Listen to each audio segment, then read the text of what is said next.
आज लोकतंत्र का महापर्व है। ये पिछला महीना बिहार ने बहुत सारे पर्व और त्यौहार को मनाया है। ये लोकतंत्र का महापर्व है। बिहार में मतदान का पहला चरण है और पहले चरण में जो हम लोगों से बातचीत कर रहे हैं, बदलाव का एक उत्साह है।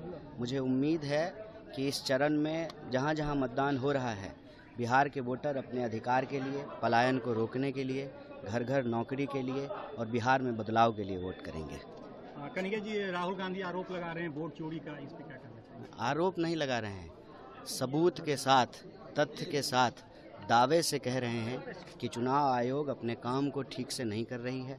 पार्टी विशेष के पक्ष में तमाम निष्पक्षता के दावों के बावजूद उसकी कार्यप्रणाली पे, उसके काम करने के तौर तरीकों पे प्रश्न चिन्ह है। ये चुनाव आयोग की जिम्मेवारी है कि संवैधानिक संस्था का दायित्व निभाए, किसी पार्टी विशेष के प्रकोष्ठ के रूप में कार्य न करे। मतदान के बाद केंद्रीय मंत्री गिरिराज सिंह ने एक बार फिर बुर्के को सवाल कर दिया कि बुर्के की सभी जांच होनी चाहिए, जो भी लोग पहनते हैं। अरे बिना बात का बात करते रहते हैं। आप स्टोरी देखें ना, गृह मंत्री बिहार में आकर के कहते हैं कि घुसपैठिया, प्रधानमंत्री आकर के कहते हैं पाकिस्तानी, जबकि चुनाव आयोग ने कहा है कि एक भी बाहर का वोटर नहीं पाया गया SIR में। या तो चुनाव आयोग कह दे कि उसकी प्रक्रिया में गड़बड़ी है, या भाजपा के लोग कह दें कि वो राजनीतिक जुमलेबाजी करते हैं। और बिहार के लोगों के जो असली सवाल हैं, 20 साल से वो शासन में हैं, उन सवालों का कोई जवाब उनके पास नहीं है। तमाम मंत्रियों, विधायकों और सरकार, लोकतंत्र का महापर्व है। आज पहले चरण का बिहार के कई जिलों में मतदान हो रहा है। सभी बिहार वासियों से अपील है कि अपने मुद्दे पे, अपने बाल बच्चों के भविष्य के मुद्दे पर, रोजी रोटी, कपड़ा, मकान, शिक्षा, स्वास्थ्य, सड़क, बिजली, पानी और अपने आत्मसम्मान के लिए मतदान कीजिए। जो नाराजगी है सरकार के प्रति, उसको एक सकारात्मक रूप देने की ज़रूरत है, क्योंकि 5 साल में चुनाव इसीलिए होते हैं कि अगर आप सरकार से नाराज हैं तो आप जो है सरकार को बदलें। 5 साल में वोटिंग इसीलिए होता है कि सरकार को बदला जाए। राहुल गांधी ने एक बार फिर SIR को लेकर के सवाल खड़े किए हैं, इन क्या लग रहा है आपको? सिर्फ सवाल नहीं खड़े किए, सबूत पेश किए। और ये तीसरा प्रेस कॉन्फ्रेंस है। जिस चुनाव आयोग ने इलेक्ट्रॉनिक डेटा देने से मना कर दिया, उसी चुनाव आयोग के वोटर ID से, फिजिकल कॉपीज से सबूतों को निकाल करके, उसका अध्ययन करके चुनाव आयोग के सामने यह तथ्य रखा गया है कि आप ठीक से काम नहीं कर रहे। अगर आप ठीक से काम कर रहे होते तो एक ब्राजीलियन मॉडल के नाम से 22 वोट नहीं बना हुआ होता। तो ये बहुत बड़ा सवाल है। देखिए, लोकतंत्र का आधार है मताधिकार, और मताधिकार ही सभी तरह के अधिकारों का आधार है। जो सरकार वोट चोरी से बनेगी, वो सरकार कोई काम ठीक से नहीं करेगी। वोट चोरी से बनी हुई सरकार जमीन चोरी करेगी, पेपर लीक करवाएगी, भ्रष्टाचार कराएगी, किसी भी डिपार्टमेंट में ठीक तरीके से काम नहीं होगा।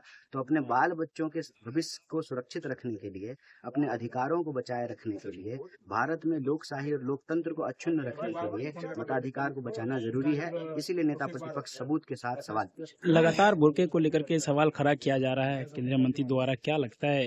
अच्छा, उनके पास ना कोई काम नहीं है जो बता सकें, गिना सकें। तीसरी बार जो है उनकी सरकार है, बिहार में 20 साल से सरकार है। उनको तो कम से कम 20 ऐसा काम गिनाना चाहिए ना, जो उन्होंने किया हो अपने कार्य क्षेत्र में, अपने लोकसभा क्षेत्र में। कितना अस्पताल खोले हैं, कितना कॉलेज खोले हैं, कितना जो है यहाँ के लोगों को रोजगार मिला है, ये सारी बातें बतानी चाहिए। जब कुछ सकारात्मक गिनाने के लिए नहीं होता है, तब लोग नकारात्मक राजनीति करते हैं, ध्यान भटकाने का काम करते हैं। अंग्रेज करते थे डिवाइड एंड रूल, और आजकल के अंग्रेज करते हैं डाइवर्ट एंड रूल। अच्छा, नैरेटिव मुद्दे को लेकर के एक बार फिर बीजेपी के नेताओं ने कहा कि नैरेटिव 14 तारीख को ये फैसला बताया जाएगा, क्या परिवर्तन होगा इन्हें? अच्छा, अगर चोरी नहीं किए होंगे तो इतना अति आत्मविश्वास की आवश्यकता नहीं है, फिर तो जनता तय करेगी 14 तारीख। Thank you.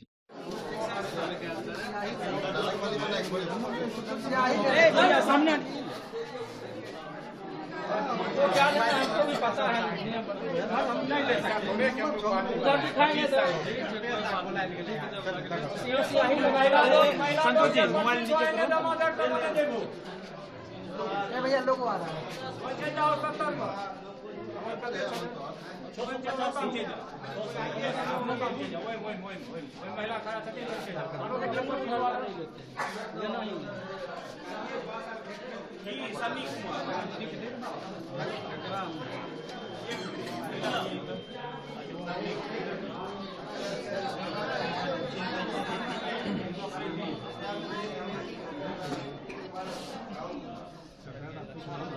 भाई जी।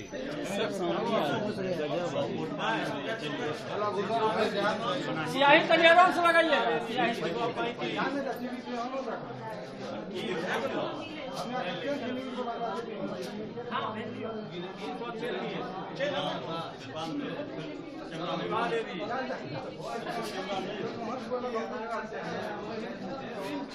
आईडी आ रहा तो नीचे कर लीजिए।